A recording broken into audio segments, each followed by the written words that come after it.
Welcome. Our topic is on accessing bike lanes for cyclists. My name is Donato, and my colleagues joining me on this presentation are Isabella, Jennifer, Rebecca, and Christian. So, what are bike lanes? Well, they are designated lanes for cyclists on the roads, keeping them safe and separate from vehicle traffic. The purpose of why bike lanes are important is that they enhance safety, efficiency, and accessibility. Overall, bike lanes are an essential component for transportation infrastructure. If designed correct, they provide fewer accidents, less congestion, and a greener commute. Throughout our discussion, we'll explore the various types of bike lanes, each with its own specifications outlined by the MUTCD and the NACDO Design Guide. We will also be addressing why there is still a need for bike lanes in the city, providing a comprehensive understanding and how these variations contribute to the overall cycling infrastructure. Here I am showing a first-person point of view of riding my electric bike in a bike lane. Here it shows the bike lane symbol on the pavement, and you can see that this bike lane is between motor vehicle travel lanes and adjacent to parking lane of cars. The design falls under the NACDO Urban Bikeway Design Guide. As I continue to travel more, we can see that the bike lane is going to go from a solid line to a dashed line to indicate that traffic is going to be merging. The dashed lines are important for e-bike users because they travel at a faster pace than traditional cyclists, and it lets them know to keep an eye out for any cars that come out of the intersections. The next picture is from the last clip, and it shows the image of a bike lane with the number 30 under to indicate what route they are on and indicates priority to cyclists. Here's another point of view of the intersection from where the dash line breaks on one side and goes back into a solid line to indicate the bike lane continues on the other side. E-bike users can benefit from the safety and well-designed bike lanes like in this photo that separates vehicle traffic from the cyclist. It can also help reduce the risk of accidents and collisions. This is a bike lane in Long Beach near Bellflower and Wardlow that follows the standard specifications according to the design guidance for conventional bike lanes from NACDO.org. There are markings such as the image of a person on a bike and an arrow showing that the lane is for bikers only, and these markings repeat about every 200 feet throughout the lane. There is a solid white line that is used to separate the motor vehicle travel lanes from the bike lanes that are supposed to be 6 to 8 inches thick. This line was 6 inches thick, so it complies. This bike lane is adjacent to a curb face, and the desired requirements for this situation is that the width of the bike lane is 6 feet wide.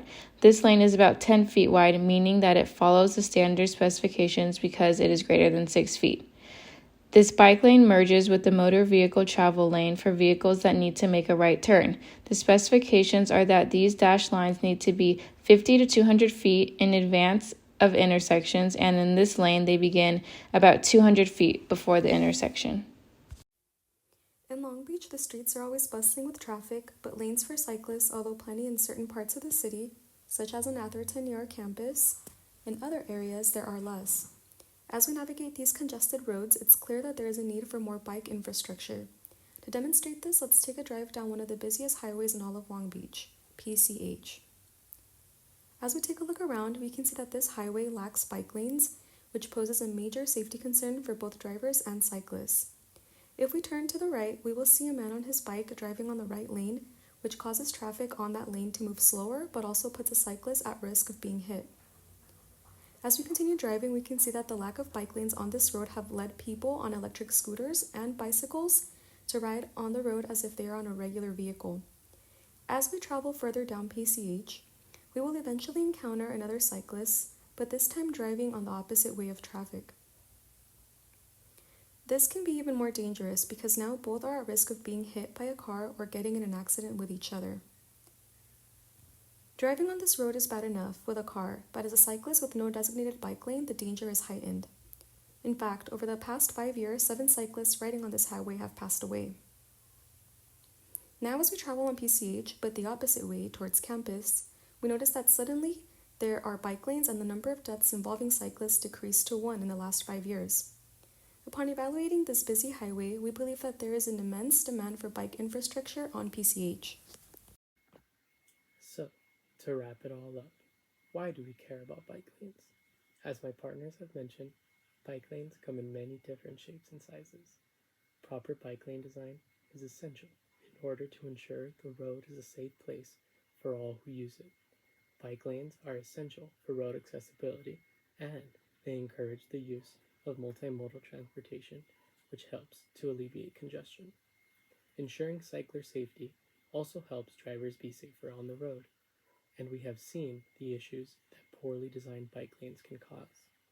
The region of Long Beach we selected has viable bike lane options with acceptable design features. In our investigation, we also concluded that PCH could benefit from additional bike lane infrastructure. Next time you're in this area, enjoy the beautiful weather with the ride on your bike. Thank you, and don't forget to share the road.